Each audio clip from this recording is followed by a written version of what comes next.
Hello అందరికీ, welcome to Madhu graceful bytes.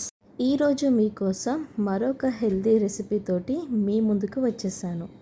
నార్మల్గా మనము కేక్స్ ప్రిపేర్ చేసుకుంటాం కదా, కానీ ఈరోజు నేను ఎలాంటి బేకింగ్ లేకుండా అలాగే హెల్దీగా ఇక్కడ నేను రాగి డ్రై ఫ్రూట్ కేక్ ఎలా ప్రిపేర్ చేయాలో చూపిస్తున్నాను. ఇక్కడ మనం బేక్ చేయాల్సిన అవసరం లేదు, అలా అని క్రీమ్స్ కూడా వాడాల్సిన అవసరం లేదు. ఇంట్లో ఉండే డ్రై ఫ్రూట్స్ తోటి అలాగే రాగి పిండితో చేసిన ఈ కేక్ చాలా టేస్టీగా ఉంది. నేను ఫస్ట్ టైం ట్రై చేశాను, పర్ఫెక్ట్గా వచ్చింది. మా ఇంట్లో వాళ్ళందరికీ కూడా చాలా నచ్చింది.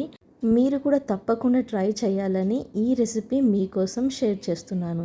మరి ఇంకెందుకు లేట్, ఎలా ప్రిపేర్ చేయాలో చూసేద్దాం రండి. ముందుగా ఇక్కడ నేను 1 కప్ వరకు బాదం, 1 కప్ జీడిపప్పు, అలాగే స్వీట్నెస్కి సరిపడే డేట్స్, వాల్నట్స్ని తీసుకున్నాను. అలాగే 1 కప్ వరకు రోస్టెడ్ శనగ, 1 కప్ వరకు రాగి పిండి.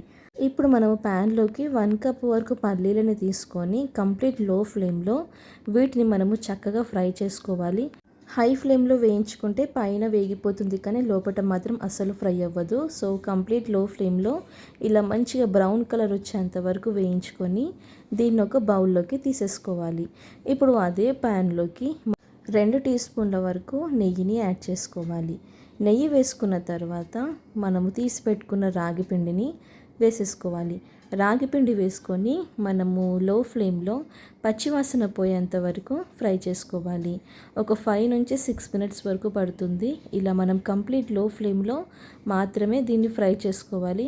అప్పుడే ఇది మనకి చక్కగా ఫ్రై అయిపోతుంది. ఇలా మనం ఒక 5 నిమిషాల వరకు ఫ్రై చేసుకొని దీన్ని మనం స్టవ్ ఆఫ్ చేసుకొని పక్కకు పెట్టుకోవాలి.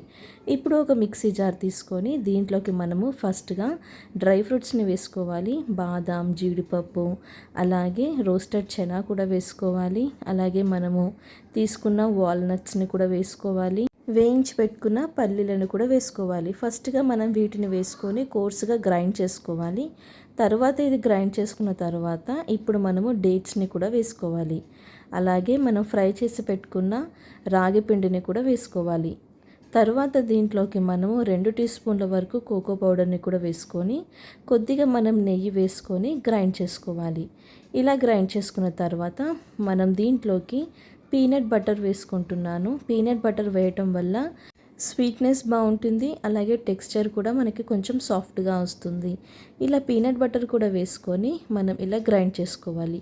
ఇలా మనం గ్రైండ్ చేసుకున్న తర్వాత ఇక్కడ నేనైతే ఒక టిఫిన్ బాక్స్ తీసుకొని దాంట్లోకి బటర్ పేపర్ వేసుకొని ఇలా మనం గ్రైండ్ చేసి పెట్టుకుంది ఇలా ప్లేస్ చేసుకుంటున్నాను. ఇలా మనం అంతా కూడా గ్లాస్ సపోర్ట్ తోటి ఇలా వేసుకొని ఇప్పుడు దీనిపైన నేను పీనట్ బటర్ని స్ప్రెడ్ చేసుకుంటున్నాను. చెప్పాను కదా, నేను ఎక్కడ కూడా ఏం క్రీమ్స్ వాడట్లేదు, అంతా కూడా హెల్తీగా చేస్తున్నాను కాబట్టి ఇక్కడ నేను పీనట్ బటర్ని యూస్ చేశాను.